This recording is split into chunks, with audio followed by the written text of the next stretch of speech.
Hey everyone, I'm Pravina and welcome back to another episode where I get to share educational and informational videos just for you guys. Hope you're having an amazing day regardless of this pandemic that seems to be endless. As you can see from the title of this video, we're going to discuss about mental health today. Many Malaysians are not aware regarding mental health.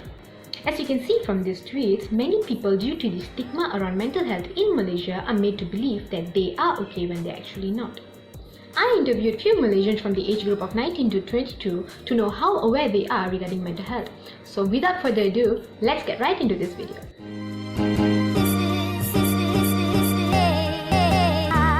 Okay, so mental illness, in my opinion, is that it is a disease that some people are born with it, and some people they got it once they are old. And to me, I think that it is okay to have it as long as you get treatment from a family or from professionals. Based on my opinion would be, life is a question, full of questions, and sometimes when those questions are left unanswered, it would tend to lead to a mental health illness like why?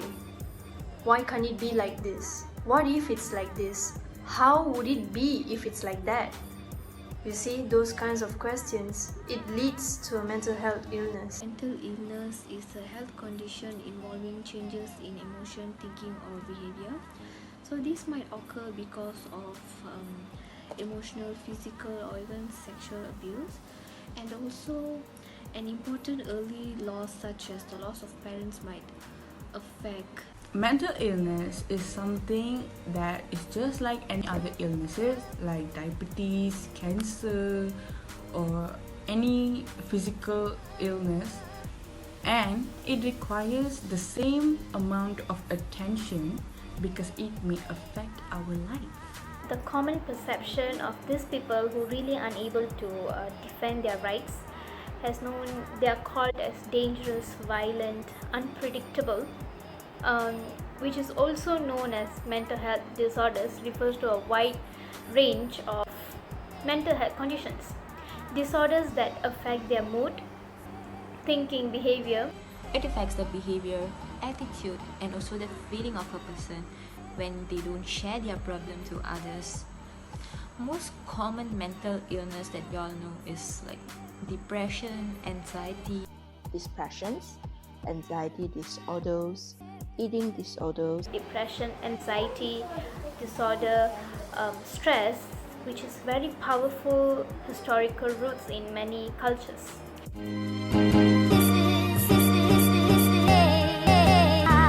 In my opinion, stress means a mental or emotional strain which happens to you due to demanding or pressurizing circumstances, whereas depression is a feeling of persistent sadness which happens to you after a very sad event or an event which causes an emotional breakdown. Main difference between stress and depression is how it affects you.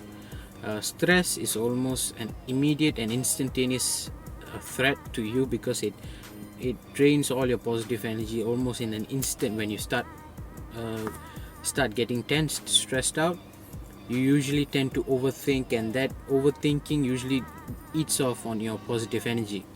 As for depression, it's more of a parasite of sorts. It sits on your back, it puts its weight on you, it wears you down as time goes on. It's more of a slow process of eating your soul up. That's what depression is.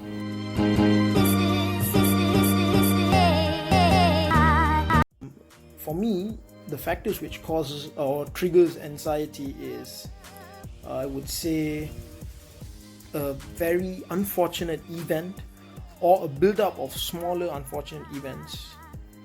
For an example, a death in the family or a pressure to hold on to a long-lasting relationship. Or other than that, when you go to work and your boss keeps on pressurizing you, this may trigger anxiety. It mostly happens when you witness a traumatized event, and it may affect your mental health, and that is what we call anxiety. And I think there are certain types of personality that are more prone to anxiety disorders. Triggers essentially come from a place of vulnerability based on their past traumatic events. The thought that something might happen that makes them fall back into that traumatic past is what triggers the anxiety. For example, a simple factor that was present in their past, a past traumatic event is present now, makes them triggers the anxiety, in other words. Maybe it's because of family history. Maybe all of our family members, they have anxiety problems and we tend to have it too. Or maybe a stressful event that causes anxiety as well. Or maybe personality factors or physical health problems, or maybe stress in workplace or a job change, or it could be a death of our loved ones. It affects us in a way.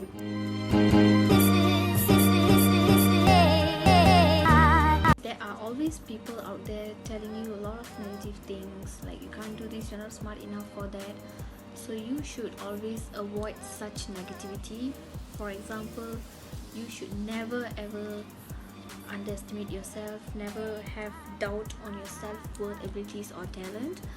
So for example, to avoid such negativity, you can always focus on the present. You just forget about the past. If you have made any mistakes in the past, you can use that to improve yourself, but please don't have that past negative thing in your mind, and just focus on your present and do something that makes you happy, to forget all the negative things like your favorite hobbies. And you can also spend your time with good friends, they will make you laugh and forget all your problems. So personally, I face this a lot throughout my life, and I'm still learning how to grow out of it. So for starters, I choose to have like small circle of friends, and I'm very selective of it. And I'm learning to respect people, and I expect them to do the same way. And in that way, we can establish a circle of friends with no discrimination, judging, or any negative vibe.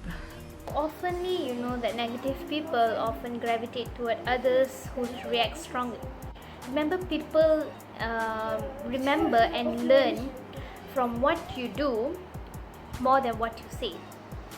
If you fit into a situation with emotion, you will teach them they can depend on you for a reaction.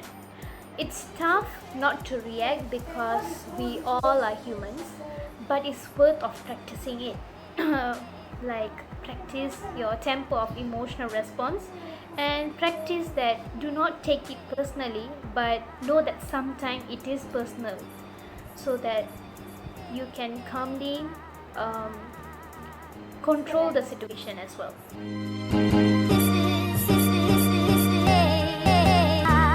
I've been struggling with depression for the past 3 years, and I don't think I have overcome it in the sense of the word.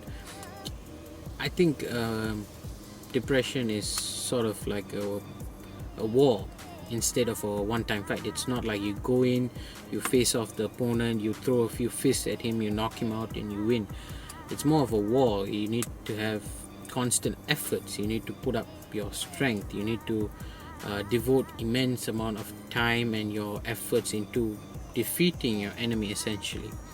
So I think I'm in the process of doing that. I don't think I've accomplished it yet. So I think I'm in the process, and I think I can overcome it one day. In my opinion, yes, I have faced hard times, and by God's grace, I did overcome those hard times. So during a hard time, what I would do is I would keep on motivating myself. I would keep on finding ways to motivate myself, because I believe that self-motivation is crucial in order to come out of a hard time and keep yourself going. So what I would do is I would keep on listening to motivational songs, and my favorite is Believer, the song called Believer. Yes, that's my way of motivating myself. Thank you for watching part 1 of Mental Health Fit Malaysians. If you find this video informational, don't forget to like, comment, share and subscribe. Until then, I'm Pravina. Peace out.